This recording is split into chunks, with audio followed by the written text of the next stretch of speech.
Welcome to Speak for Yourself, Marcellus Wiley in the building. Why are you so hyped, big dog? Show ain't even started yet. Well, now it started. Well, now it started because I'm with you. Emmanuel Acho! What's up, Emmy? What happened to Emmy Acho? What happened to Immaculate Acho? Now I'm just Emmanuel again? Yeah, you only got one Emmy. You act like you multiple Emmy winner. What's up with the next one? September 12th, we will find out. Yeah, you and a +1, right? We there. I actually do have an extra one. Read the tweet. All right, delivered by Pizza Hut. This is get to our top story. Obviously, I'll be eating Pizza Hut when he's getting his next Emmy. Order today at pizzahut.com. That's messed up, Acho. Bill Belichick's resume speaks for itself. You know you just told on yourself. 6 Super Bowl titles and the 3rd most career wins by a head coach. You hear that? Well, former Patriot Asante Samuel took a shot at him when he responded to a tweet from an NFL analyst that called Belichick, quote, cold-blooded for releasing Cam Newton. Samuel tweeted, quote, cold-blooded is an understatement, but without Brady, he is just another coach in my opinion. What the hell is going on social media? So, Acho, you have a problem with Asante Samuel's criticism of Bill Belichick? So, surprisingly, I do not. And the reason I don't is because you have created this monster. Me? Yes. You were here. You've created this monster Like that's this. 6 You came like feet this. away from you, socially distant. You have done that, sir. I'm looking so for you you. need to take accountability for your actions and your creation of who I am on air. I Let me don't hear. just meander with the water. Whichever way the wind blows, I don't blow that way. If it blows this way, I don't blow this way. If it blows that way, I create my own thoughts, Ooh. independent of other free people. thinker? I'm a You? free thinker. Ooh. Something like Sigmund Freud. I know your politics. Now, with that being said, everybody would tell you Bill Belichick is the greatest, can do no wrong. Bill Belichick is a man without sin, casting all stones. I don't want to do this. But if you do your own homework, if you think independently, you'll draw a conclusion that might side you with Asante Samuel. What do I mean? Bill Belichick is most known, most praised for not only winning all of the Super Bowls with Tom Brady, but most importantly, for developing Tom Brady. That's what Belichick is most known for, actually, is developing Tom Brady. But what I submit is this. Submit. There's a great chance Tom Brady was going to become Tom Brady regardless. Talk to people who knew Tom Brady back at Michigan, currently in the Hall When of he was Fame. sharing it, when he wasn't a star. Correct. When he When he was nothing. Oh, okay. Talk to those people. He couldn't even win a job. Talk to those people. And they would tell you that Tom Brady was a dude then. And it was actually Tom Brady not getting the opportunity that led to the fuel in Tom Brady's fire that caused Tom Brady to become the workaholic that he is, which led to Tom Brady's greatness. Oh, it was a gas issue. Okay. Now, what I will give Bill Belichick is his incredible mind defensively. That's what I'm going to give Bill Belichick. But how about the case against Bill Belichick? Shall we? Everybody has a case against them. So That's what true. about the case I'll give you that. against Bill Belichick? Bill Belichick, head coach without Tom Brady, 8 seasons, 1 playoff appearance. Bill Belichick, head coach with Tom Brady, 18 seasons, 17 playoff appearances. Bill Belichick without Tom Brady, 2 10-win seasons. Bill Belichick with Tom Brady, 17 10-plus win seasons. How about the case against Bill Belichick? 2000, Tom Brady was not the starter. They went 5-11. 2001, Tom Brady was the starter, 11-5, win the Super Bowl. 2007, Tom Brady was the starter and healthy, 16-0, perfect season, go to a Super Bowl and they lose. 2008, Tom Brady is hurt, 11-5, they do not make the playoffs. 2019, Tom Brady is the starter, 12-4, they make the playoffs. 2020, Tom Brady is no longer in New England, 7-9, they do not make the playoffs. How about the case against Bill Belichick? Doesn't have to be the strongest case, but I'm not going to be so ignorant to turn a blind eye to what people like Asante Samuel are saying. Asante Samuel, by the way, making a Patriots all-decade team. So I'm not going to act like Asante Samuel has not earned the right for us to believe the words that he is saying. Asante Samuel's up to something. I have no problem with his criticism of Bill Belichick. No man, no woman, no human being is beyond critique. No. Criticism is the cost of praise. We praise Bill Belichick extensively, as we should. Yeah. But in the same breath, Bill Belichick has made some moves and done some things that should make you go, Okay. Since no one is above reproach and nothing is above criticism, I'm about to critique your critique Please do. of Bill Belichick. First, let's go here, because everyone deserves criticism, right? I'll give you that. But everyone doesn't deserve loaded criticism. Asante Samuel doesn't even believe what he said, and you ran with it, just like he ran with this. If someone walks up to you and says, Bill Belichick is cold-blooded, and you say, yeah, he is cold-blooded. Matter of fact, that's an understatement. More so, he's not even a good coach without his best player ever, who's a GOAT. Wait a minute, Asante. We were talking about how cold-blooded he is, and obviously he was cold-blooded enough to you that you got something on your chest that you done went from lane 1, cold-bloodedness, to lane 2, he can't coach. Whoa! What year were you born, Emmanuel Acho? 1990, sir. 1990. Yes, sir. You know what Bill Belichick was doing before 1990? Just being being a coordinator as a Super Bowl winning defensive coordinator.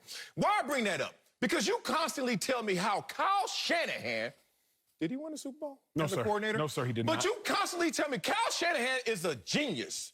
I heard you say it. One time I was away from the show, and you really said it loud that time because I wasn't here to fight back, that he's a genius. Yes, so let's just start here. If Kyle Shanahan, who hasn't won a Super Bowl as a coordinator, and Bill Belichick won 2 as a defensive coordinator and was hands down the best defensive coordinator in the game, right there with Wade Phillips, but he won 2 Super Bowls as a coordinator, how come he doesn't get afforded the same genius status? Just from hello. You don't even give him that. You say, what has Bill Belichick done without Tom Brady? Oh, I'm using you and Asante to combine into some nasty sandwich I don't even want to touch. Here's the thing about Asante Samuel. Not only was he loaded, I don't know what Belichick did to him, but he did something to him because he switched from cold-blooded status to talking about Bill Belichick, who he would be without Tom Brady. Let's talk about this. Without Tom Brady, you know who Bill Belichick is? Bill Belichick, the defensive coordinator that was a great. Bill Belichick, a head coach that took a struggling Cleveland Browns franchise to at least the playoffs, to 11-win season. Who is Bill Belichick?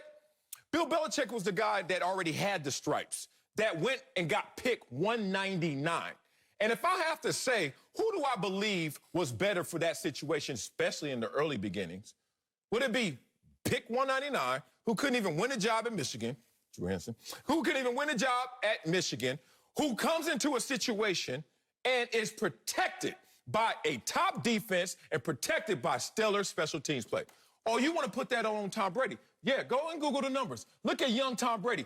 Ask Eric Mangini how they used to sit around and used to say, I don't even know if Tom Brady could hit that target over there in practice. The gist of that. I played against young Tom Brady. He wasn't the engine for that team. That was Bill Belichick, his scheme, his philosophy, his defense, and special teams. And then all of a sudden now, who is Bill Belichick? He's the GOAT of all coaches as he produced the GOAT of all quarterbacks. Sal, let me break you down, big dog. Let me break you down. Time to go to war. My earpiece cooperates.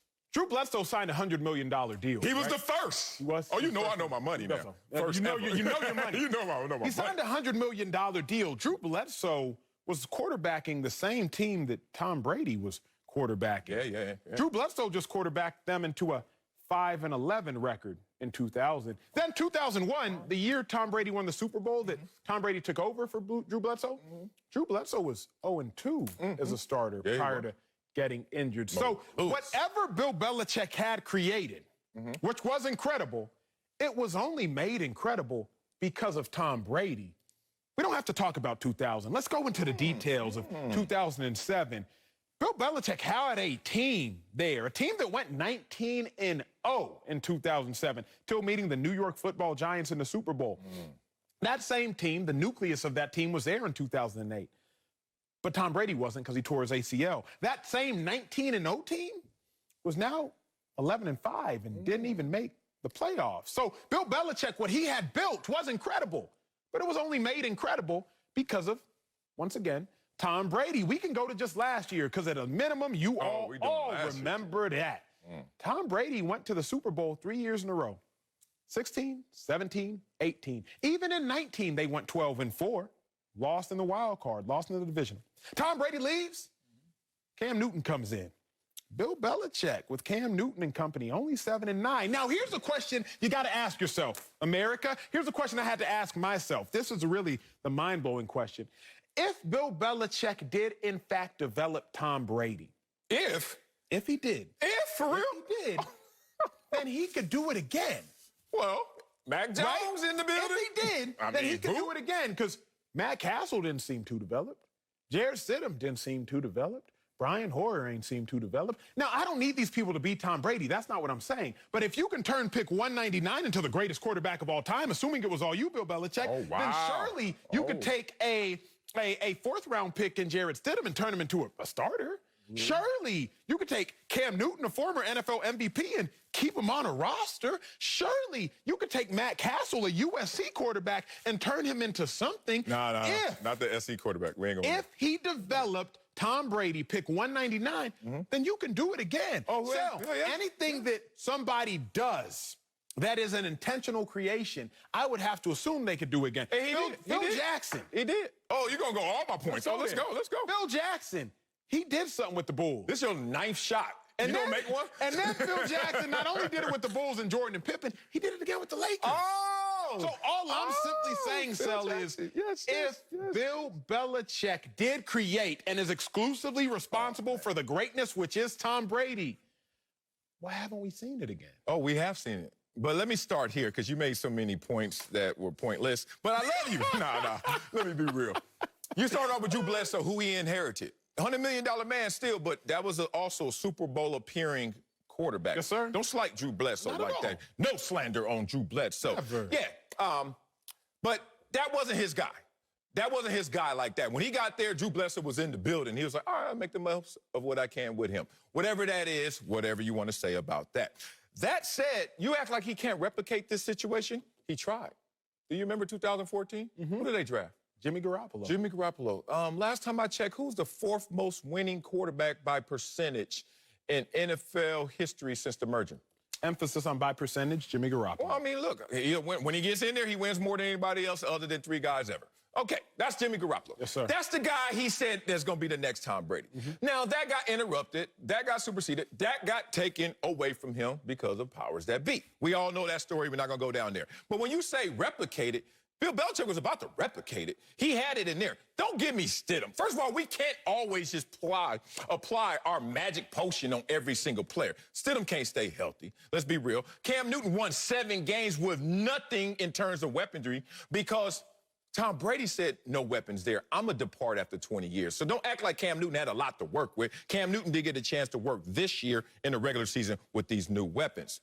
And then you bring up Phil Jackson. Yes, sir. Which is amazing because this is what I need you to do. I need you to time shift. I need you to go back to Phil Jackson right after the Chicago Bulls, after the second three-peat, when everyone was saying, okay, Phil Jackson, what's next for you? Okay, Michael Jordan, what's next for you? And you know what some of the conversation was about Phil Jackson? Could he even coach without Michael Jordan?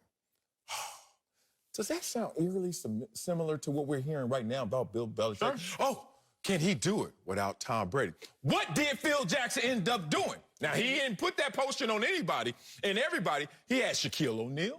He had Kobe Bryant. And then he had Kobe Bryant and Pau Gasol. And then he did it again. I don't know who Mac Jones is, so do not make me go that forward into putting Mac Jones into a Tom Brady conversation. But I know that Phil Jackson, the great, the GOAT of all NBA coaches, was asked this same damn question and was allowed time to answer it, and finally did answer it. All I want to submit to you is that if you want to do that to Phil Jackson and eat that crow, won't you just chill and not do it again and make the same mistake, my brother? So, if you're a magician, you can do magic. Yeah. But I ain't going to tell you my tricks. If Bill Belichick is a magician, it don't matter the cards. I played with the dude John Dorenbos. I'm sure you know John Dorenbos. It ain't about the cards, it's about the time. My dog, John Dorenbos. He was a long snapper for the Philadelphia Eagles. Yeah, Before there was Bishop Sycamore, there was John Dorenbos. I'm not doing you. John Dorenbos sent a high school tape, not of himself, to many universities. He ends up getting a scholarship offer from University of Texas, El Paso. It wasn't even his tape. He's sending his homeboy's tape. He gets offered to UTEP, ends up being a Super Bowl champion, plays 13 years in the league. My teammate was Philadelphia Eagles. Look up his story. He is a magician. What's interesting about Dorenbos is I can show up and give him a deck of cards that I bought. Yeah. And he can still do magic. Yeah. Because he's a magician. Yeah. So, Bill Belichick, don't talk to me about inheriting Drew Bledsoe, not necessarily his cards, because as I see it, Bledsoe went to 3 Pro Bowls before Belichick and went to a Pro Bowl after Belichick. Still a dude. So Bledsoe is a dude. Oh, yeah. So if I give you a deck of cards and they got all 52 in that joint plus jokers, I want to see some magic. You didn't see Bill magic? Belichick didn't give me any magic with Drew Bledsoe. Okay. He gave me magic when Tom Brady showed up. Okay. And when Tom Brady left, I saw no magic. Phil Jackson, he won in 98. 99 shortened season, the Spurs won. By 2000, he was back to getting them things with Kobe and with Shaq. Bill Belichick, you got your year, big dog. We gave you 2020. You didn't win. Who did win?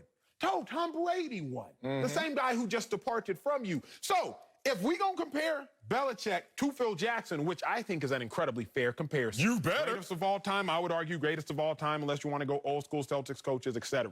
But if I look at it, Phil Jackson got a year, shortened season, Spurs won. Came back, bam, bam, bam. I'm gonna give you 3 more of them things. Bill Belichick, as I see it, Tom just won, and it doesn't look like you about to win this year. Not if the Bills have anything to say about it. You're not even gonna win a division. So, Sel, Asante Samuel is making a great case. But last point, Jimmy G, who you brought up in defense, you got to be mindful of who you bring to the witness stand. You brought up Jimmy G, and if I can cross-question him, I will.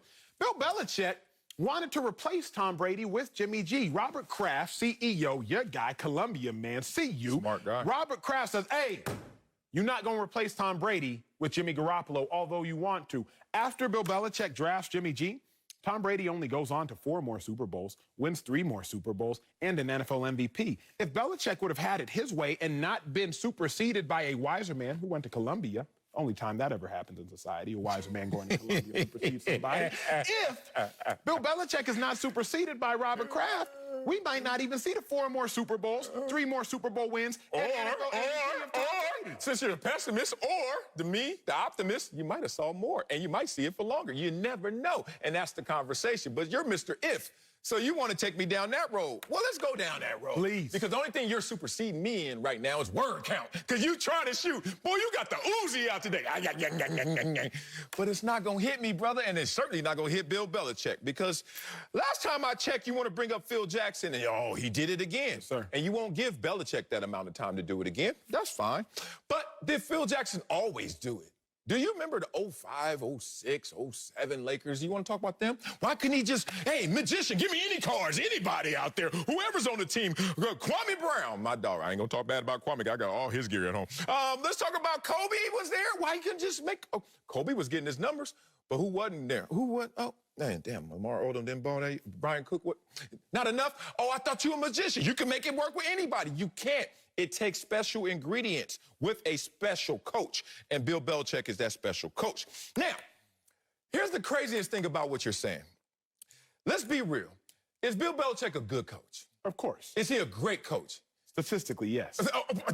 So for you to pause right there and say statistically, I don't know any other measurement for a coach other than he wins all the time. And you have not given him enough runway once he finally got his bearings, once he got him a team, defense, special teams, quarterback that emerged into a GOAT. Was Tom Brady the GOAT even after winning 3 championships in 4 years? No, not yet. No. So that's called development. How did he become more? Because he was under the tutelage of the greatest to do it. Stop. Bill This is where it stops. This is where I draw the line. I do not like, I despise when individuals, like you are doing now, are going to try to take some of the glory of Tom Brady and give it on to Bill Belichick. Well, you're doing it to his development. Huh. Bill Belichick is the greatest head coach when it comes to retaining amazing defenses. I will give him that. I think he had 16 top 10 defenses in Tom Brady's 19-year tenure. Nobody is a greater head coach when it comes to developing defenses and focusing on special teams. But, Sel, what we're not going to do is give Bill Belichick all the praise for developing. Oh, I'm not doing all. I'm not doing all. I don't even want to give him the majority. I'm not even going to do that. I don't care who you want to do the equity shares with. All I want to say is, don't you give Tom Brady something you can't give Bill Belichick. Because it sounds like we could go all day and talk about the GOAT of Tom Brady, but not talk about the GOAT of Bill Belichick. So that's all I'm saying. Tom Brady is the GOAT because of accomplishment. Now, because of accomplishment, Bill Belichick's the GOAT. But all of a sudden, no, Brady did that. How the hell did 199 do that by himself when he's with already a Don Dada as a coordinator? Because 199 left Bill Belichick and did it again year 1 with a team that was 7-9. Without Tom, we can all agree on this. Yes. I know we can all agree on this. Yes, and we about to Without go. Tom Brady, Bruce Arians is a phenomenal offensive mind. Without Tom Brady, Bruce Arians is a very winning head coach. But with Tom Brady, Bruce Arians is a Super Bowl head coach. If we can all agree on that, why can't we go to Bill Belichick and apply the exact same thing? Without Tom Brady, Bill Belichick is a phenomenal defensive mind. Without Tom Brady, Bill Belichick has a phenomenal hand on special teams. But with Tom Brady is when Bill Belichick comes a Super Bowl winning head coach. Oh, my God. So Tom Brady, who I'm not going to take a shot at, but goes to a situation where he has listen to this, two big jokers. Wait, that ain't a real two 1,000-yard receivers, running game, you got defense, top 10, and they're young. And he goes to that situation, and you want to say it's all about Tom Brady. I'm like that. But then you can't disrespect and look back at Bill Belichick and say, what you gonna do? Give Bill Belichick exactly the same deck that you saw in Tampa Bay and see what happens. Then isn't it an indictment on Bill Belichick, the general manager? Oh, now you want to do that? Tom Brady is a better general manager I thought Asante, than Bill Belichick. But without Brady, he's just another coach. He didn't say another general manager. See, you and Asante, loaded criticism. Ain't fair, man. NFL teams had to get their rosters to 53 players on Tuesday, and Jaguars head coach Urban Meyer is getting some heat for some factors that went into the team's decision on roster cuts. Take a listen. I know you can't give specifics, but could you share with us whether a vaccinated versus unvaccinated player had an impact on a roster decision? Everyone was considered. That was part of the production. What says, let's start talking about this, and then also, is he vaccinated or not? Can I say that was a decision maker? It was certainly in consideration. Now, the Jaguars released a statement this morning which said, in part, quote, no player was released because of their vaccination status, close quote. So, Sal, what is your reaction to Urban Meyer saying a player's vaccination status was a factor in roster cuts? Oh, Urban Meyer, I don't know if you're a Chappelle fan, but I am. I don't know too many people who aren't. But this is when keeping it real goes wrong. Urban Meyer. This all started because of Cam Newton getting released and the conjecture or the reality of him getting released in part because of his vaccination status. So then Urban Meyer comes out. And I think Urban Meyer comes from two places. One, he comes from the collegiate ranks, obviously, where it's a business, but it's not as big a business as the NFL for those who want to say, oh, he shouldn't have said this. But I think also the belief in himself, the arrogance, if you want to say, that I don't give a damn of Urban Meyer is basically like, I'm going to tell y'all exactly what I was thinking when I was making decisions. Oh, you guys have a problem with that? Now I understand why coaches keep it close to the vest. So Urban Meyer may learn from this, even though he already knows the rules. He just didn't give a damn about them. My reaction is, since Cam kept his decision personal, why didn't Urban Meyer keep his decision personal? Urban Meyer put words to the actions of 31 other coaches. Urban Meyer put words to the actions of 31 other coaches because they're all thinking this. And people out there keep thinking, no, man, that's not how it goes. We're not talking about the number 1 player on your team or the number 5 player on your team. We're talking number 53, number 54, or in Cam Newton's situation, because he's such a star that he can't really be thought of in perception as a backup. That's a unique situation. But this is a decision-making moment for everybody in terms of what's your vaccination status. And you want to know why? Because I was looking up some data on this and saw this in ABC News and reported by the New York Times. I want people to understand this. This is what these coaches are hearing in terms of data. And I want you to know the difference between data and conjecture. There were 7,190 tests given to players in 3 weeks in August 1st through August 21st. 7,190, Acho. 68 players and staff tested positive. 68. Mm-hmm. You want to know how many were vaccinated? You want to know? I know you do. Look at your face. 9. You want to know how many weren't vaccinated? 59. Coaches are looking at that and saying, wait a minute, say what you want. I don't even want to get into the politics.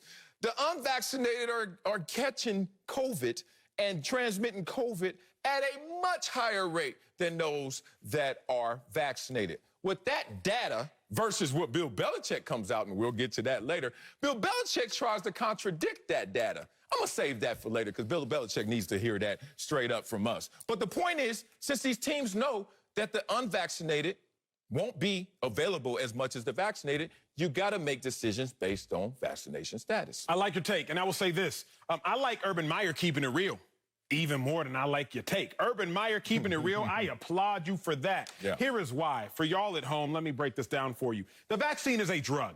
And what we know about NFL organizations is when they think or consider your employment, they also consider your drug usage or lack thereof in regards to any drug. Let's go back to the NFL Combine. So I'll go back there, 2012 in the Combine. I had to fill out any time I have ever used drugs, how much drugs I have used, my family history for drug usage, medicine that I am taking, drug usage I am taking for an injury or a lack thereof. Why? Because that determines if a team wants to employ me or not. In the same manner, drug usage or lack thereof can determine if a team wants to unemploy you or not. Breaking it down even further, Combine or in the league, teams will measure your back. Okay, is your back leaning or tilting a certain way? Can't have him on the squad. I knew a guy, one of his legs was a centimeter longer than the other. And as a result, they looked into his hips and said, you know what? You're likely to have deteriorating hips. We can't have you on the squad. NFL teams always examine closely specifics about an individual's body, both on top of the surface and within the surface, to determine roster status. So I don't see the problem in Urban Meyer admitting that, because we all have for so long said, you know what? It is cool, NFL. Whether a player uses drugs or not should determine to a degree what their roster status is. Now, it has been rather comical, if you will, watching Urban Meyer learn on the fly. You know what you can and can't do. Oh, don't do this. Think about it. Don't go in the weight room. In college, bro, you can say whatever and essentially get away with it. It don't matter. Yeah. But Urban's just keeping it a buck. He's just keeping it real with everybody. Like, oh, yeah, of course, vaccination status determined. Like, did y'all not think so? Yeah. Oh, wait, I can't say that? Oh, my bad. So, honestly, more than anything, it's a little comical to me, but I respect Urban because at the end of the day in this decision, we all know that drug usage determines roster status, regardless of drug usage. Talk to me. And it's just another drug being used. Damn, how long have we been working together? Just a year, a little bit over a year? God, they got to give us the runway, boy. This show crazy. We about to go here. All right. Urban Meyer just did what they say you're not supposed to do, but I do it all the time, and I hear I shouldn't do it, you know? Like, when you get into a relationship, looks matter. But the last thing you can tell somebody is that the looks matter. It's so weird. I'm like, dog, you think I'm going to go out with somebody who I think ugly and vice versa? No. But when you bring that up, why'd you bring up the looks? How is she? What do you mean, how is she? I didn't even get that far. Look at her. That's me. I'm Urban Meyer like that, and people don't like that. I get it. I've learned to keep it to myself, right? How about this? You players out there, I'm going to call players out too. The unvaccinated, whoever the hell, even if you vaccinated but you were talking trash about it. I remember from my playing days when we used to have to go grab the towel. Do you know what the towel is? The towel is when you got to grab that long towel. You usually say Gatorade on it. And they say, hold this. And you didn't hold it. You were biting it because they were going to get the needle out. And it was longer than your arm. And it was like, what hurts? I was like, here, here, here. Back, back, back. That wasn't FDA approved because I never asked. I ain't even know. They didn't even tell me what it was. Even if they told me, I couldn't say it or spell it. What the hell? We were just in there, jab, jab, jab, jab. Anything to get out there to play, right? But all of a sudden now, something becomes politicized. Something becomes different. We got social media. I guess people can get clout off of saying, I ain't doing that. The same dudes that would do anything and take anything to get out there on that field, because football is not only a contact sport, but it's based on your physical health. Mental health comes into play as well. Are you ambitious? Are you a guy that's willing to do all things at all costs? Or are you a guy that's fully motivated? Yeah. But it's also based on just the gene pool. Are you physically able to do what you're capable of doing? And if you are, guess what you had to go through? Let me get some of this. Let me get some of that. Let me take a couple of these. And I'm not talking about in abuse. I'm talking about just in day-to-day to get through what a contact sport looks like. It just seems weird to me to see the reality now, how we're making this such a different issue than what it is. If you want to play, you know what it takes to play. If you don't want to play, that line is long as hell, people who want to take your place. So let's go here, though. Let's go. Players have been kept from employment for less. Hell yeah. Hell yeah. Like, we've read into Wonderlic scores that some players don't even take seriously. A Wonderlic score will break loose from a quarterback, and teams will cross him off the board. I remember walking into my linebacker coach's room one time, and it was about to be the draft, and he was looking at different players. And he wouldn't even look at certain linebackers under 6 feet because he said, if you make too many exceptions, you will be far from exceptional. And so he had a book, and linebackers under 6 feet, under 230, they wouldn't even look at because of an inch. So we have kept players from NFL employment for far less than this vaccine. So really, as I look at it in totality, Sal, I look at it as fans, y'all got to understand, the NFL has been, will be, and always will continue to be cutthroat. Don't get it twisted now that you, to some degree, have an opinion about the vaccine, because where was your opinion with the Wonderlic score? And the combine, I had to take an EKG test. I'm sitting there on a treadmill with all these different wires hooked up to me just so they can test my heart. Heart hadn't shown no issues, but for whatever reason, I think they saw something in x-rays, MRIs, whatever. Hey, Acho, go sprint on this treadmill while we hook you up to some things. What? And so in the same breath that lesser things have kept players from employment, the vaccine is keeping players from employment, and everybody needs to go ahead and know. Yeah, but golly, I hate to be the person be like, you had to live through it, because I don't think you have to live through it. I think you just need to think. It doesn't matter how smart you are if you don't stop and think. And that's what people are not doing. They're not stopping and thinking and realizing this is a private entity. This is a NFL that is going to discriminate from hello.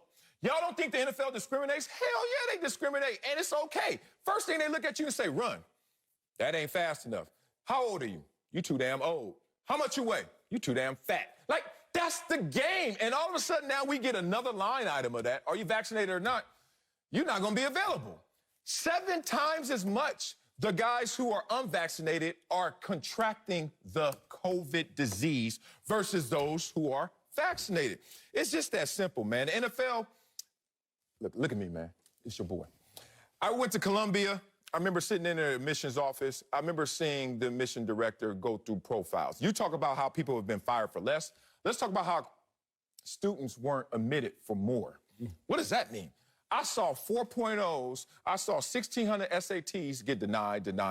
Columbia has the lowest acceptance rate of any university. Probably that's why it costs the most. But lowest acceptance rate. Like, y'all ain't getting into Columbia. Say what you want. New York City, etc. There's one thing that I also went through that had an even lower acceptance rate. It's the NFL. You don't believe me? Ask every homeboy I ever grew up with. They all going to the league. You want to know how many of them went to the league? You're looking at them. That's it. The lowest acceptance rate. And it comes through, lack of better terms, lack of better word, discrimination. Basically, criteria. And if people don't want to respect the criteria, all I say is you don't want to play this game. So let me give you one better. I'm going to give you all a little story time. During the combine, you meet with different general managers and head coaches. I'm telling y'all, speaking to him. You meet with different general managers and head coaches in hotel rooms during the course of the process. Late at night, you got to go from one meeting to another. I'm meeting with the general manager. I'll keep him nameless. I'll tell you during commercial break. I'm meeting with the general manager, and he asked me, he says, Emmanuel, you grew up in a 2-parent home? I'm like, yeah, yes, sir. He's like, you ever been shot at? I'm like, no, sir. He's like, you ever, you had to deal with drugs and gang violence? I'm like, no, sir. He's like, any deaths in the family or anything? I'm like, no, sir. He's like, what's the hardest thing you've ever been through? I was like, honestly, just trying to live my life on a daily basis of reproach. He was like, okay, you don't really seem like a guy for us, but you're going to be a great leader of men one day. So, because I hadn't been through nothing challenging in my life, the GM was like, you know what? I'm going to go ahead and X you off my list because I don't know if you tough because you just have had a good life. Yeah. At that point in time, I realized the NFL discriminates for less. So at this point, if they're discriminating based on vaccine usage, I can't pity nobody. And that's why my butt from Columbia got drafted so high. Because I said yes to all them things. I went through hell to get here, baby. You better draft me. I want to know what team that was. Might have been the team that drafted me. Cam Newton is a free agent after Tuesday's release. Reports say the Cowboys plan to explore the idea of signing the former MVP to back up Dak Prescott. The current backup, Cooper Rush, has zero career NFL starts. And reports say Dallas claimed former Panthers quarterback Will Greer on waivers. So, Acho, should the Cowboys consider signing Cam Newton to be Dak's backup? Absolutely not. And it's not a matter of Cam and talent. So as I look at it is Dak is too valuable. If Dak was valuable enough for you to hold him out of essentially all of training camp. If Dak was so valuable that you kept him out of not 3, but 4 preseason games in a year where there were only 3, if Dak was so valuable that you put him on a throwing limit because you didn't even want to chance the jeopardization, if that is a word, of his shoulder injury, then surely Dak is too valuable to put him in the same room as somebody who has a 6.7 times greater chance of catching COVID than Dak Prescott. Oh, we're going there. That's how I look at it. It's not at all a matter of talent. It's a matter of value. Dak Prescott making $75 million this year, roughly $4 million a game. I think you and I broke that down, roughly $250,000 a snap or something along those lines if you're playing roughly 50 snaps per game. Dak Prescott is making such ridiculous amounts of money that his value is so high, I would not even want to jeopardize Dak Prescott missing a game. If Cam Newton's coming in as a backup quarterback has a few jobs. Make sure the starter is seeing the defenses. Bring the starter the clipboard after each play, after each series. Bring the starter the water and just make sure the starter's good. But at a minimum, I know this because I was a backup most of my career. At a minimum, you do not want to put a starter at risk of anything. Facts. And I believe that Cam Newton would be putting Dak Prescott, who is the Cowboys franchise, at a greater risk, just solely speaking on vaccination, than he would be of aid to Dak Prescott. For that reason, don't even look at it. No. We're going to go through the process, brother. We're going to go through the rigors. We're going to put this on Cam. So, yes, you should consider this.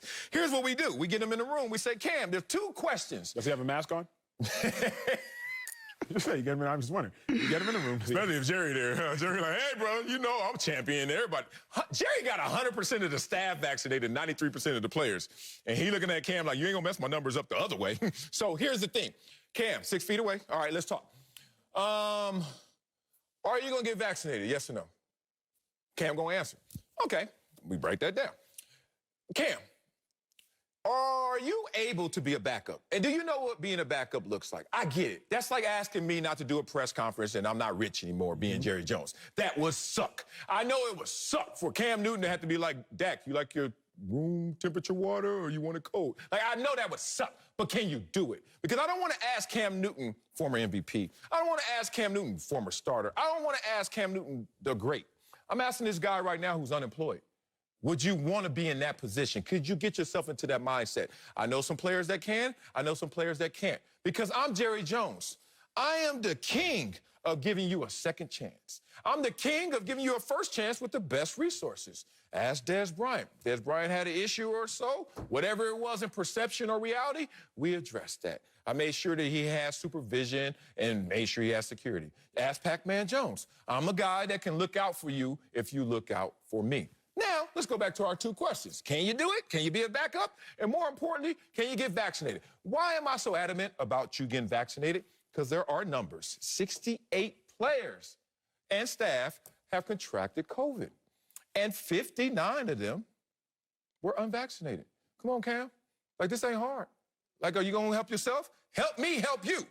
But if you don't do that, we'll agree. Where you at?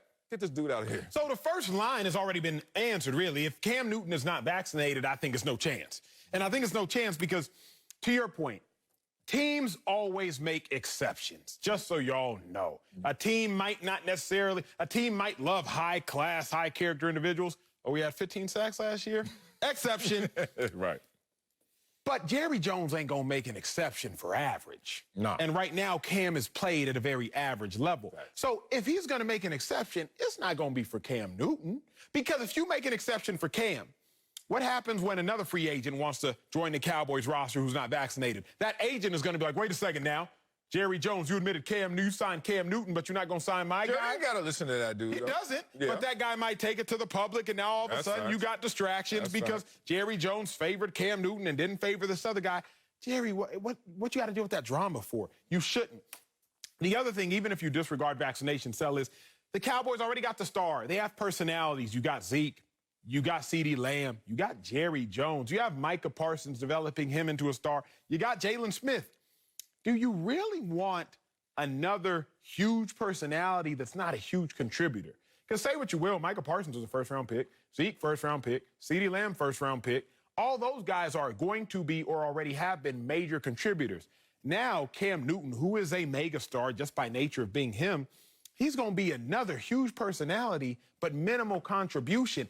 Vaccine alone, I do not see the point. Your backup quarterback is a break glass if needed player as it is. So you going to employ Cam Newton in the event Dak gets hurt? If Dak gets hurt, you got bigger issues than Cam Newton being your starting quarterback now.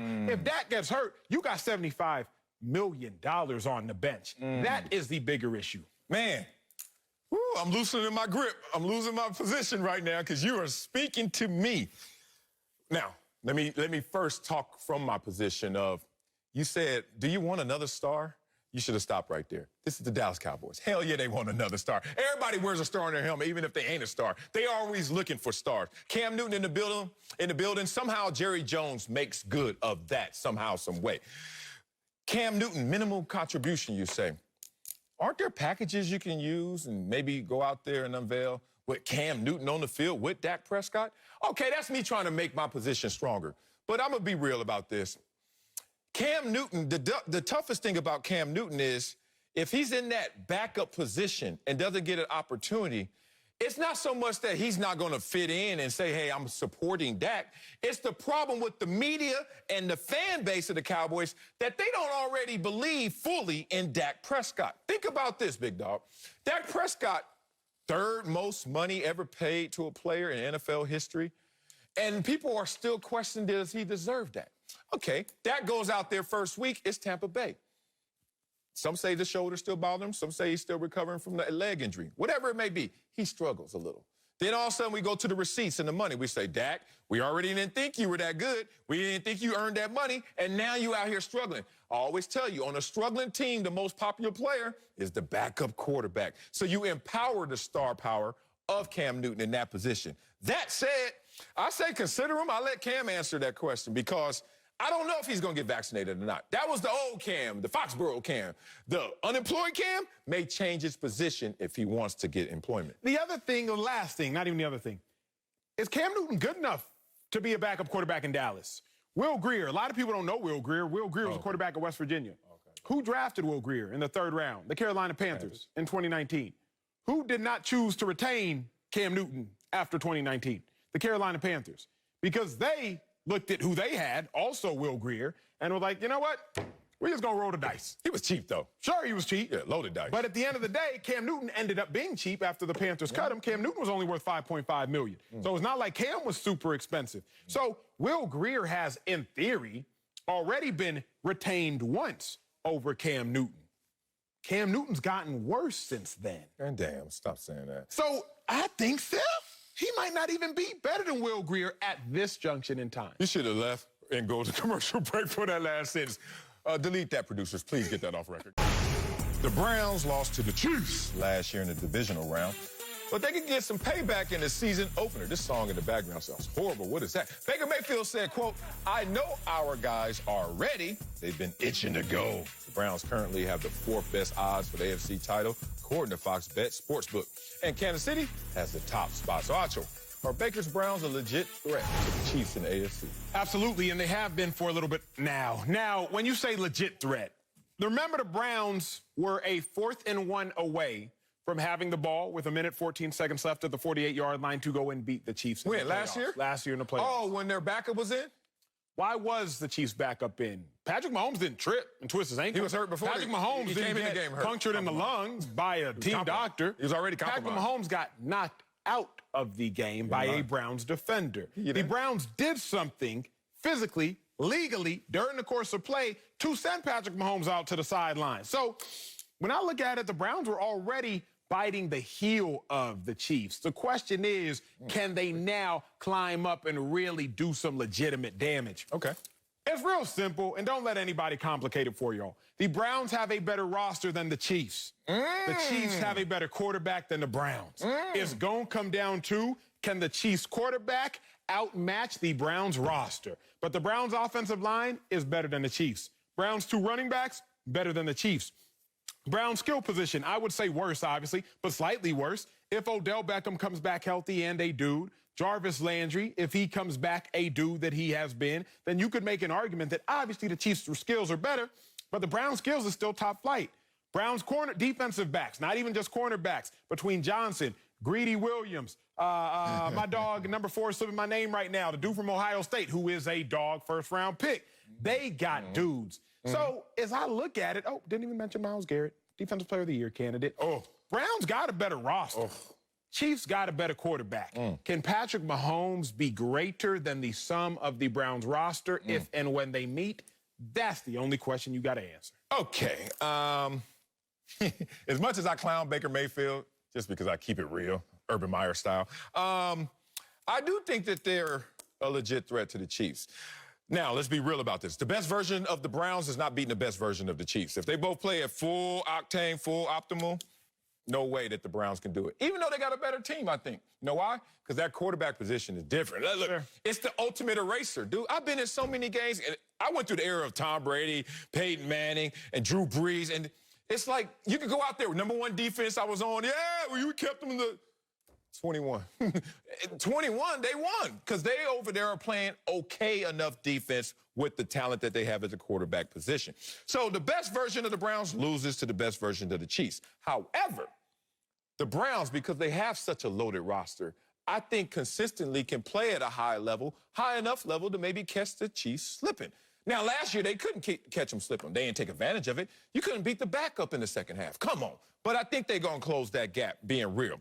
But they also win in a style of play that I respect, that I think is really going to come into play in terms of them going against the Chiefs and other contenders. One, is because they run the football. Like, their engine travels.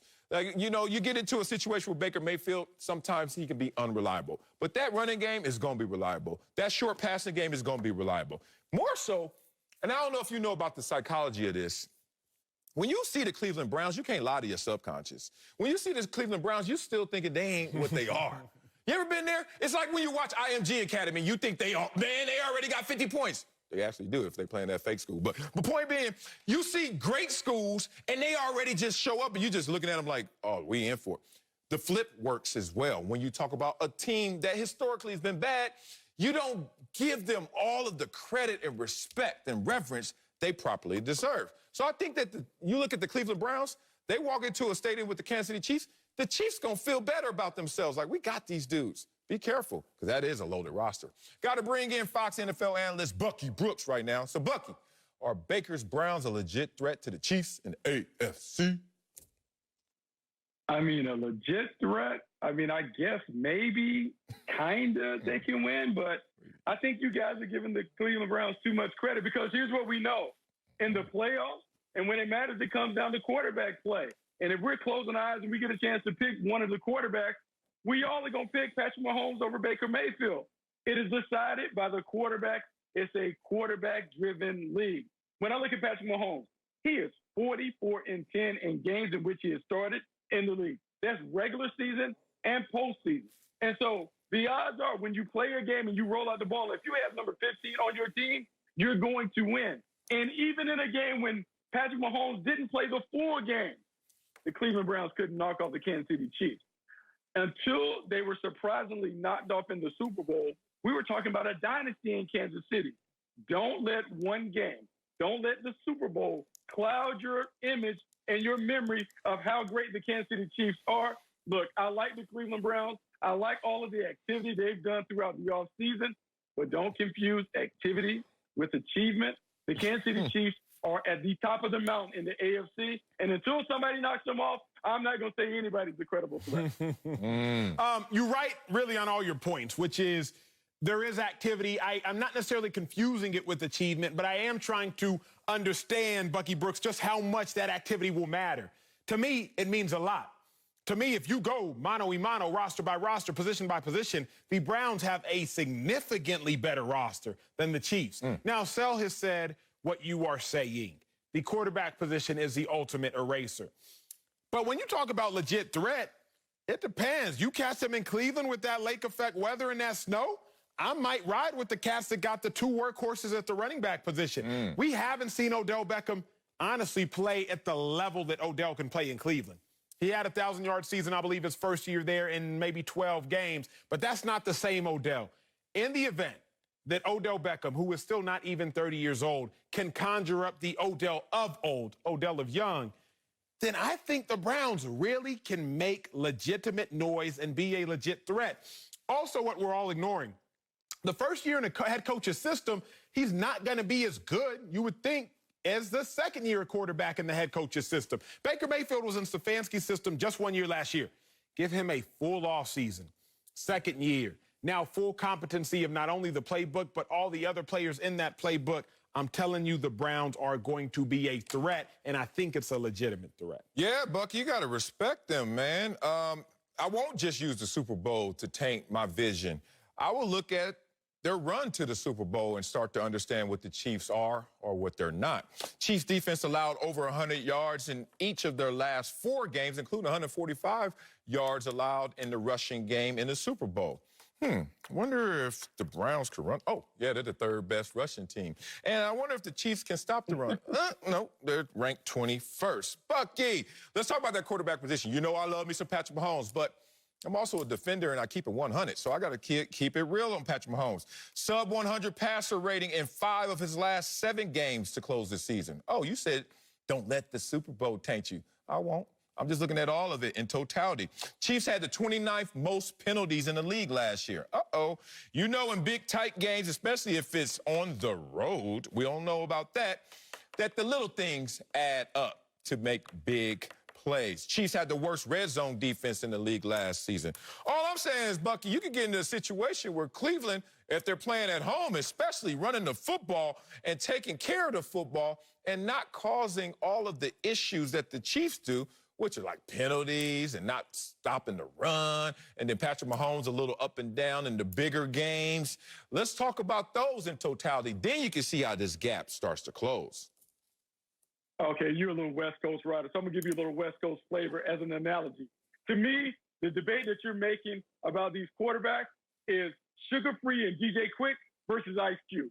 Look, when we go to the show, we ain't trying to see Sugar Free come out there last. We're trying to see him come first. So when I think about Baker Mayfield, we ain't trying to anoint Baker Mayfield as the greatest quarterback that we've seen. So let's not talk about him being a guy that can even be on the same level as Patrick Mahomes. Now, when we talk about, as you like to use, the totality of the team, yes, the totality of the team is nice, but ultimately it's decided by the quarterback. Patrick Mahomes is an all-timer. We're already talking about him being the baby GOAT in comparison to Tom Brady. And so if games are decided by one possession or less, which in the history of the Chiefs with Patrick Mahomes being the quarterback, most of those games are decided by one or less when it's a close game. I am going with number 15 over number 6 because I know I'm going with the headliner. The marquee says Patrick Mahomes. It doesn't say Baker Mayfield. Oh, God. Golly, dog. I mean, you got me up here defending my hood. First of all, DJ Quick from Compton. I ain't got to go there Sugar Free. I'd rather give you my didn't let you breathe on the last of the window smoke. I'm not going to do all that, Bucky. You got me in that one right there. However, let's be real about Patrick Mahomes. What does he have a career? What's his quarterback rating in the Super Bowl, since you want to make him a baby GOAT? And last time I checked, the GOAT actually showed up when it mattered most. That's how he got those 7 rings. What's Patrick Mahomes' quarterback rating in the Super Bowl? Is it still lower than, oh, no, 60? Is it 70? 74? A little lower than that, right? That's the point. Bucky, you need to stop playing with me, bruh, because when it comes down to it, Patrick Mahomes don't always show up. Like, you make it seem like he's just the guy. Like, he's 3 AFC championship games in a row, right? And then he sees Tom Brady, he don't know what to do. Now, 3. Okay, respect to that. Respect to that. But this is a future forward question. Are they a threat to them? You can't get up here and say they're not a threat to them when they can run the football, they can take care of the football, and they don't have the same amount of penalties as the Chiefs. And then whatever Patrick Mahomes is in terms of greatness comes down from that hill a little bit when he knows that this is money time in terms of playoffs, in terms of Super Bowl. I don't think that the Chiefs are going to lose to the Cleveland Browns. Let me give you some respect because you did snipe me right there a little earlier. But I do think that the Browns are a legit threat to them just because of the way that they can run that football especially. And they don't have to count on their quarterback. Where if Patrick Mahomes has any issues, any injuries, anything at all, you know what's going to happen to the Chiefs. They're going to start leaking. Let's get back to New England because head coach Bill Belichick has more Super Bowl titles than any head coach in NFL history, but former Patriot Asante Samuel took a shot at him when he responded to a tweet from an NFL analyst that called Bill Belichick, quote, cold-blooded, close quote, for releasing Cam Newton. Samuel posted, cold-blooded is an understatement, but without Brady, he's just another coach, in my opinion. So we got to bring in an analyst of our own. That's Bucky Brooks. Bucky, is it crazy to say that Bill Belichick is just another coach without Tom Brady? I mean, I think it's crazy for him to say that because I think Bill Belichick has accomplished a lot without Tom Brady. But here's what I kind of understand when it comes to coaches and players. Great players also help make coaches great. And so there's not a great coach who's done it without great players in professional sports. And so when I think about the National Football League, I think about what is Mike Tomlin without Big Ben? What is Pete Carroll without Russell Wilson? What is John Harbaugh without Lamar Jackson? You have to have great players and particularly great quarterbacks to win at a high level. But what I think we're really getting, this is a situation that is very similar to what is going on in San Antonio with the Spurs. When Greg Popovich had Tim Duncan, the Spurs won and won at a high level. And even though he hasn't been able to replicate that same success now that Tim Duncan is gone, we still revere him as a great coach. We saw him just win the Olympics after everyone doubted, could he figure it out? And so for me, I think Bill Belichick is still the greatest when it comes to being the best on the sideline, but it's going to take him time to find the next Tom Brady to allow him to reach the highest of heights. Bucky, I'm not really sure what you were trying to say. So let me clarify this by making it very simple. Great pop point. Great pop point. Statistically, Bill Belichick is just another head coach without Tom Brady. Because statistically, as a head coach without Tom Brady, Bill Belichick has made the playoffs once in 8 years. Tom Brady, as a quarterback without Bill Belichick, has made and won the Super Bowl once in, well, 1 year. So statistically, Bill Belichick is just another head coach. As a defensive mind, ain't got much to do with Tom Brady. Bill Belichick has won Super Bowls as a defensive coordinator without Tom Brady. And even with Tom Brady on his roster, Bill Belichick still commanded 16 top 10 defenses in 19 of Tom Brady's years with New England. So without Brady, I'm not going to take nothing away from Bill Belichick's defensive mind. But everybody, y'all got to do your own homework. You can't just listen to the opinions of the masses. I'm talking to the viewers, not just my dog, Bucky Brooks, because for so long, just bringing a quick aside, I thought Nick Saban was a failure as an NFL head coach. If you listen to media and critics, they will say Nick Saban failed in the league. But Nick Saban was, if you look at the Miami Dolphins the last 17 years, Nick Saban has one of their 3 best records in the last 17 years. The year that he sucked because they got fired, his starting quarterback, Dante Culpepper, if I'm not mistaken, got hurt.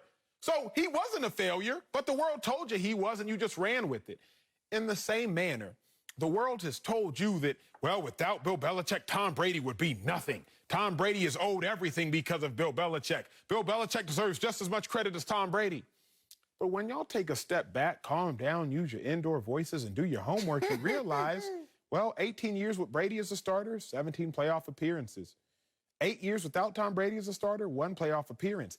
It's very simple, actually. Without Tom Brady, statistically speaking, Bill Belichick is just another coach. He might be a brilliant defensive coach, but he's just another head coach. Man, I do not like Acho right now, especially when he does this to me, because I am one of the reasons why Bill Belichick is the GOAT as a head coach, because he used to bring those boys from Foxborough down to Buffalo, and we would have to see them. And when we saw them, we didn't get overly impressed by the talent level, even though they had some dudes and some dogs. But we saw a tight unit that will come out there and find a way. As Bill Belichick always says, more games in the NFL are lost than won.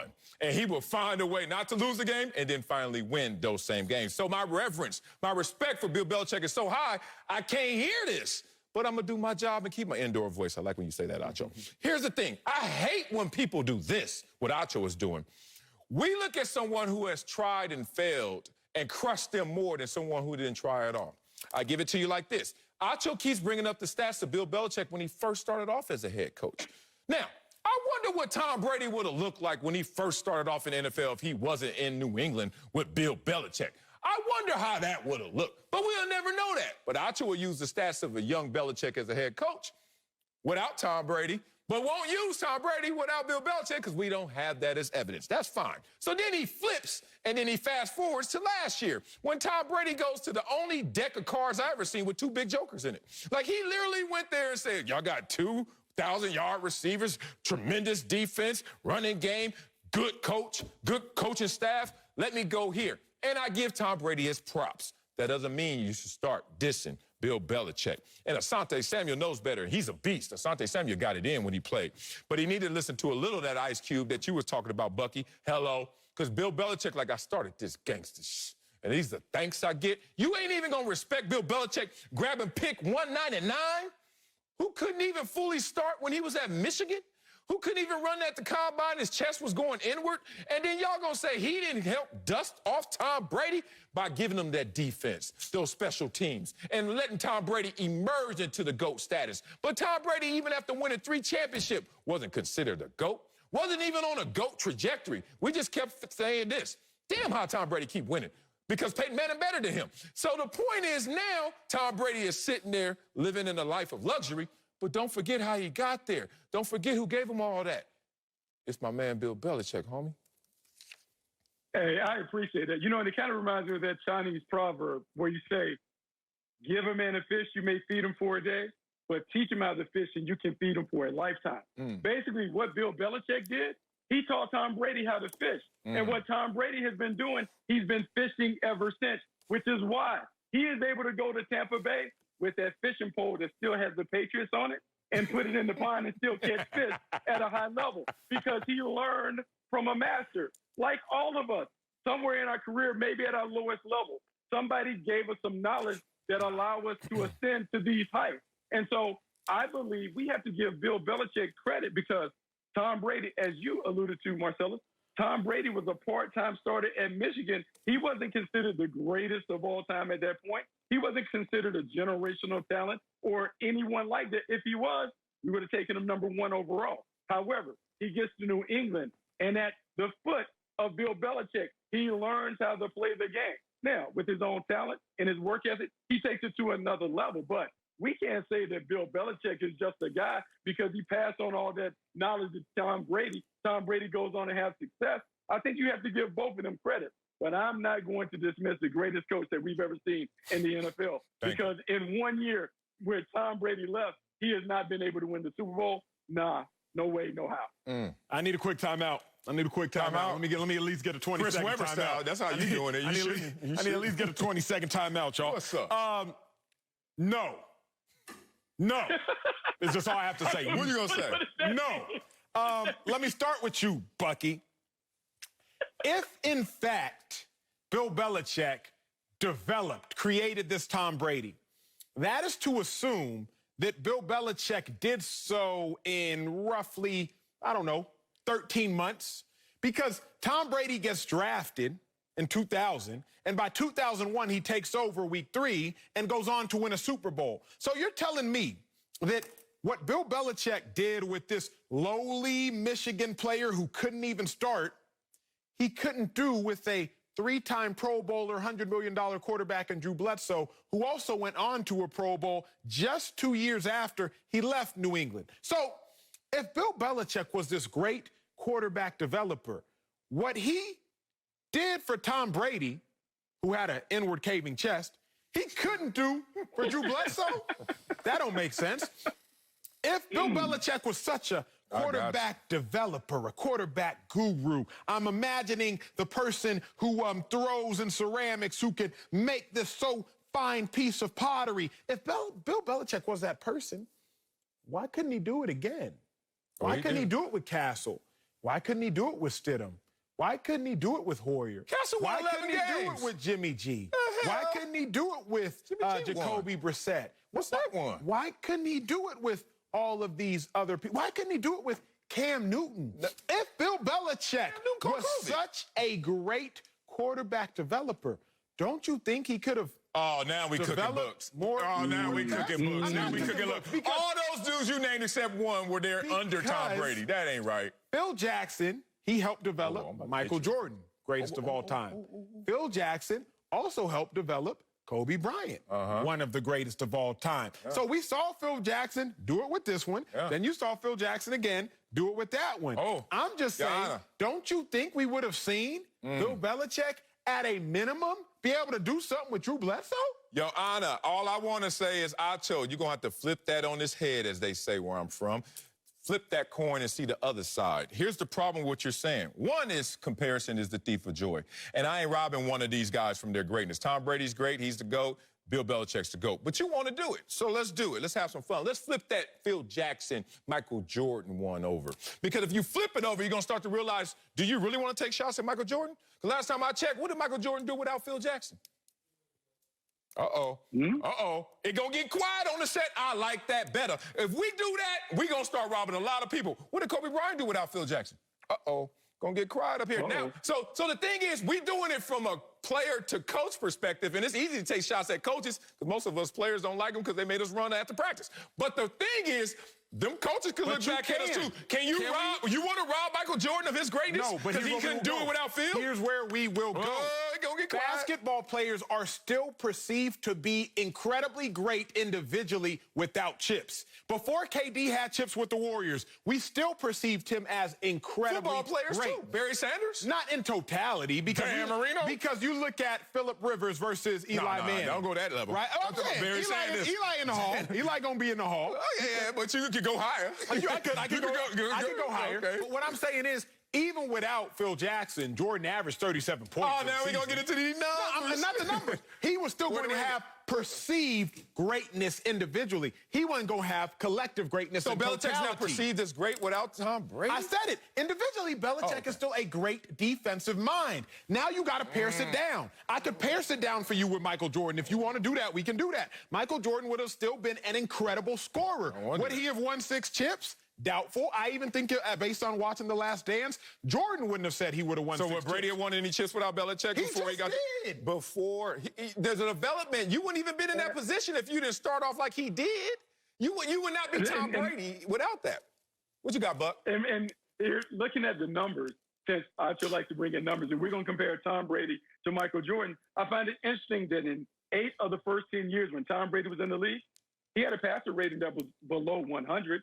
That's not anything that speaks to being a generational talent as a position. That doesn't speak to being an all-timer when it comes to being one of the best passers in the league. I would say that in the last half of his career, when he's consistently been over 100, it's because he's taken all of the knowledge from all of those individual and team meetings where Bill Belichick is pouring into him, and he has learned how to play situational football better than any other quarterback in history. It's because experience leads to expertise, which is where Tom Brady is now. It's his experience and expertise that helped him take the Tampa Bay Buccaneers to another level. It wasn't his individual talent. That experience and expertise was afforded by Bill Belichick, who gave him opportunities and also gave him some nuggets that helped him along that path. Bucky, I've posed this question to myself before. I posed it to Sal. I got something. I got something. I went to college at the University of Texas. I had a phenomenal defensive coordinator my first 3 years, Will Muschamp. Will Muschamp won national championships with Nick Saban. He's done a lot of great things as a defensive mind. Will Muschamp helped me get me to the NFL. If Will Muschamp would not have been my defensive coordinator, I still would have got to the NFL. Because I would have found a way to get to the NFL. I've asked Marcellus Wiley this question as well. If Marcellus did not go to Columbia, Marcellus still would have got to the NFL. Because he would have found a way to get to the NFL. Because there is an innate, intrinsic desire for greatness that certain individuals have. If Tom Brady does not pair up with Bill Belichick, Tom Brady still would have been great.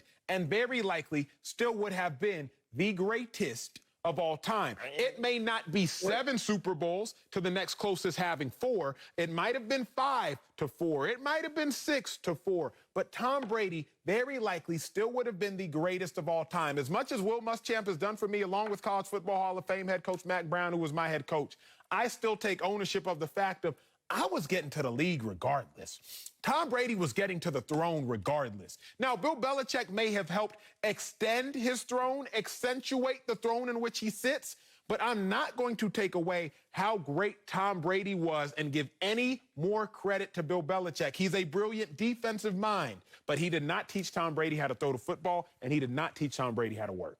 Man, I love that TED Talk. It felt good, but boy, Kobe disagrees with that. Because Kobe, when he got drafted to Charlotte, then he got traded to the Lakers, it changed his fortunes. You think he would have stayed in Charlotte, he would have got 5 rings, 4 rings, 3 rings, 2 rings, any rings?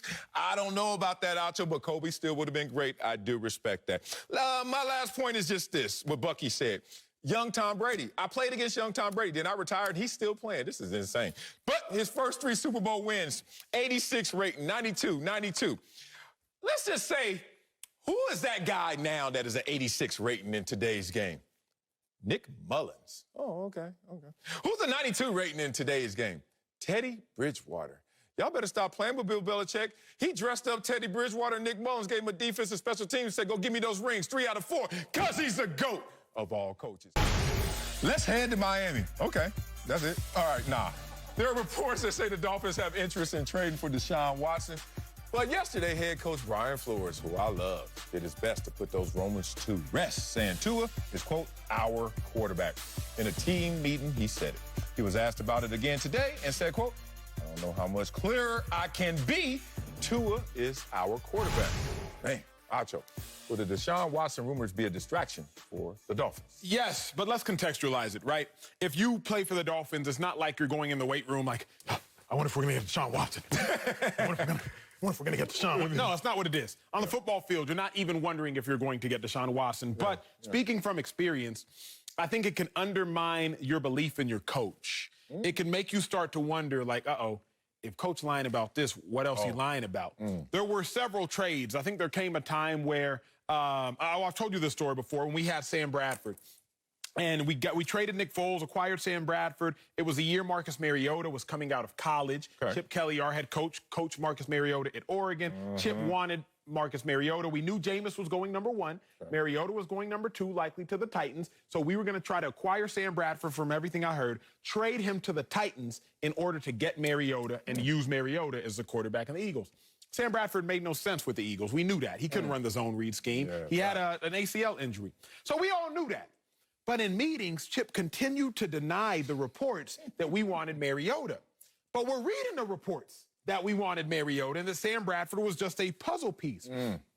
It was a distraction.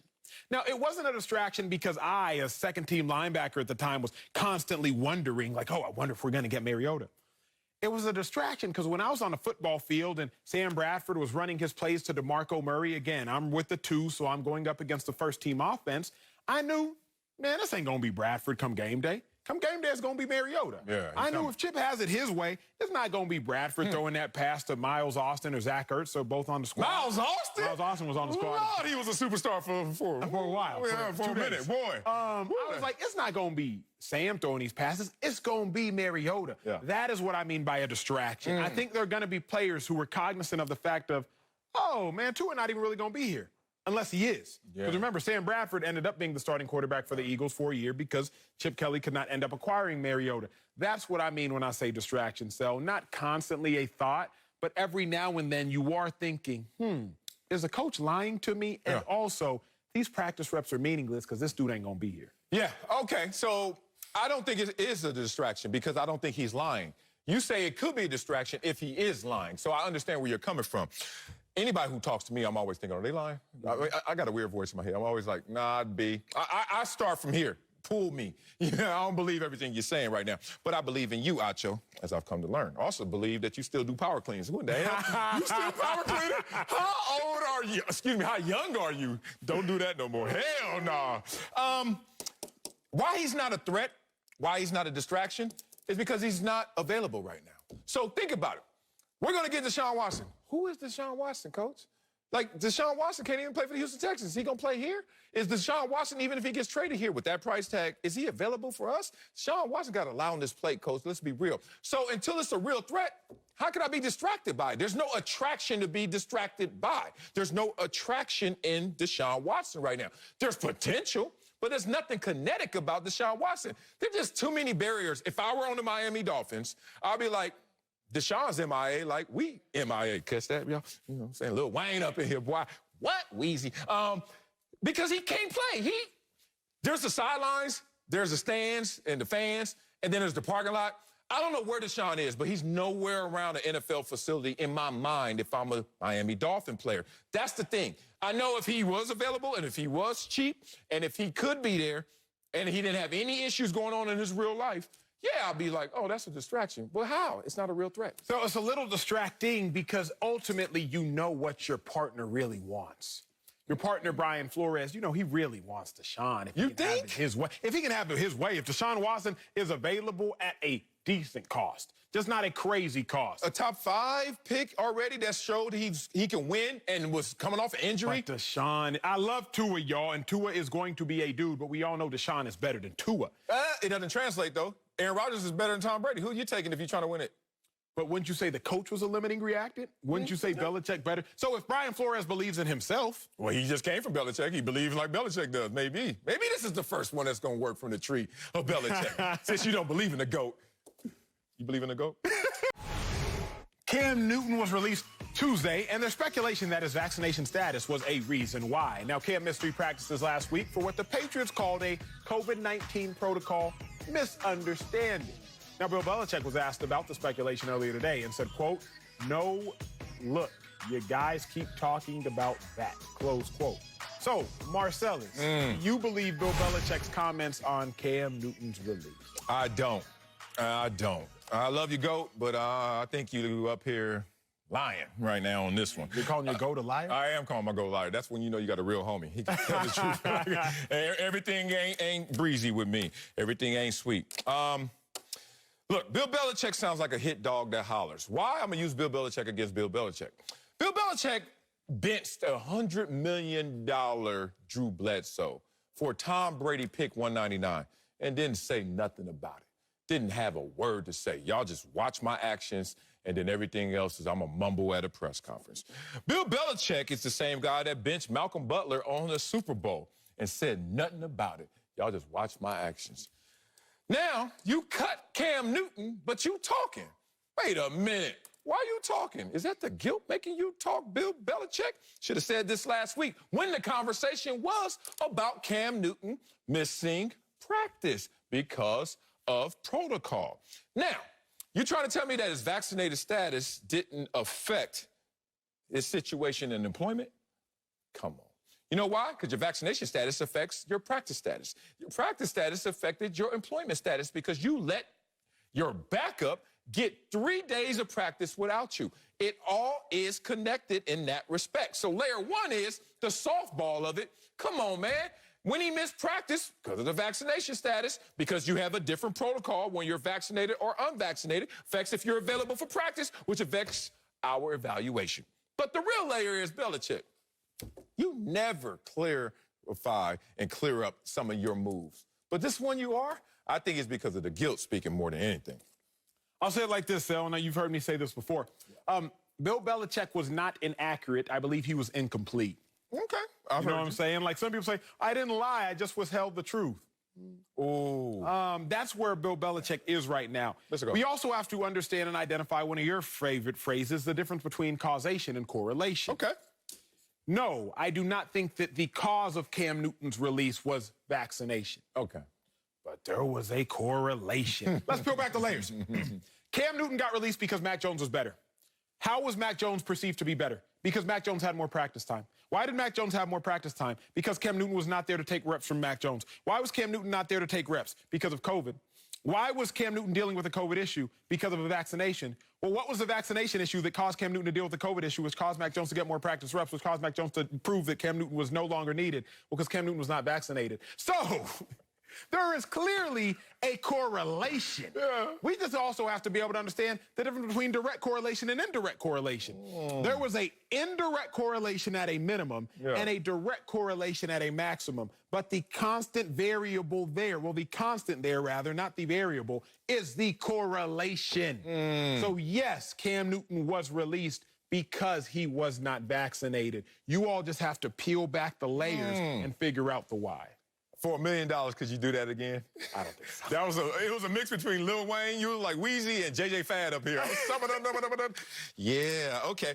Look, all I know is New England, there's some lies coming out of there. First, Scott Zolak, he up here lying. Damn, Cam, why didn't you get released before Zolak made that fake apology. That would have been a moment. And also, Bill Belichick should have said this when we were talking about protocols and all that, and talking about vaccination status doesn't matter with the players. We had a misunderstanding, which he did say the misunderstanding part. But now you're coming out after the fact, doesn't add up to me. Look, if Bill Belichick doesn't want to explain himself and all of a sudden he has turned over a new leaf and now he wants to explain himself, I'm not going to hold that against him. But no one is believing in the situation that Cam Newton's vaccination status didn't come into play. I don't think that Mac Jones is better right now. I think the projection is he will be better. I think the reality is he's as good as Cam Newton right now. And more importantly, we can trust his availability because of what I said before. 59 players of the 68 players have tested positive are unvaccinated. 59 of 68, and Cam, you in that boat? We got to sail somewhere else with the vaccinated Mac Jones. Reports say Ben Simmons does not want to play for the Sixers anymore and does not intend on reporting to training camp. Damn. Simmons was criticized heavily for his performance in team's second-round playoff loss, and Joel Embiid sent a series of tweets today which in part squashed rumors of a beef with Simmons. So, Acho, should the Sixers actually keep Simmons and move on from Embiid? I'll be real, man. I think that the Sixers got the wrong guy. Let's talk. I think that, again, I've said this before, Einstein quote, Einstein, one of the most brilliant men to have ever lived. Everybody's a genius, but if you judge a fish by its ability to climb a tree, it too will live its whole life believing that it is stupid. Close quote. That wasn't his best moment. I was one of his best because Ben Simmons is a 3-time NBA All-Star. Oh, okay, we doing He's a first-team All-NBA player. He is top 5 in triple-doubles since he entered into the league. But because Ben Simmons can't shoot a step-back jumper, because he shot 30% from the free throw line in the playoffs, which is atrocious, he's no good. Ben Simmons, though, still averaged 17 points a game, roughly 16-plus points for 3 consecutive seasons. So Ben Simmons is still a capable scorer. It might be putbacks, it might be transition, but he's still a capable scorer. I think they got the wrong guy. It's not that Embiid is not better than Ben Simmons. I do think as a basketball player, Embiid is better than Ben Simmons. Yeah. But I'm thinking about totality of everything. Yeah. Embiid has had us trusting his process as he has been the focal point for trust the process. I know it came from management, but he's been the focal point as a player for years. And Embiid, you only play in 66.5% of the games the last 5 seasons. So what process am I supposed to be trusting? Furthermore, Embiid, you were there before Simmons. How do y'all have a rift to where reports say y'all didn't speak during the course of the 2018 and portions of the 2019 season? Where they do that at? So as I look at it, I don't know if Embiid is the leader that I want. I understand that he's the player that I want, but I don't know if Embiid is the leader that I want. I do think the Sixers might have the wrong guy. Man, you got me feeling like those used car little balloon things they're doing like this, because I'm like on both sides with you. Look, we know that Ben Simmons wants out of there for some obvious reasons, too. The lack of support from their other star player in Joel Embiid. Remember that post-game press conference? What did he say? I thought the turning point was when we, come on, I don't know how to say it, is when we had an open shot and made 1 free throw. Like, you call your boy out like Acho, people ask me all the time about you. And there's some things I know about you that are not perfect. Let's just say that, right? And vice versa, I hope. I ain't giving them that. They getting now. I know it, you know it, and we know it, but we ain't giving them that. He gave them that on television. Are you silly? So it's weird. Do I want to build around the better player, Embiid, or do I want to build around the better character in terms of leadership in Ben Simmons? In this conversation, I would have to, if you force me, I would have to go with Joel Embiid. Just because those things, as Einstein tried to talk about, those fish don't grow on trees. Like 7 feet moving like that, doing what he could do, runner-up MVP, like he's special. And he does show that he's trying to work on his game in terms of results. I know that Ben Simmons is working on his game. I just don't see the results just yet in fullness. So that takes me back.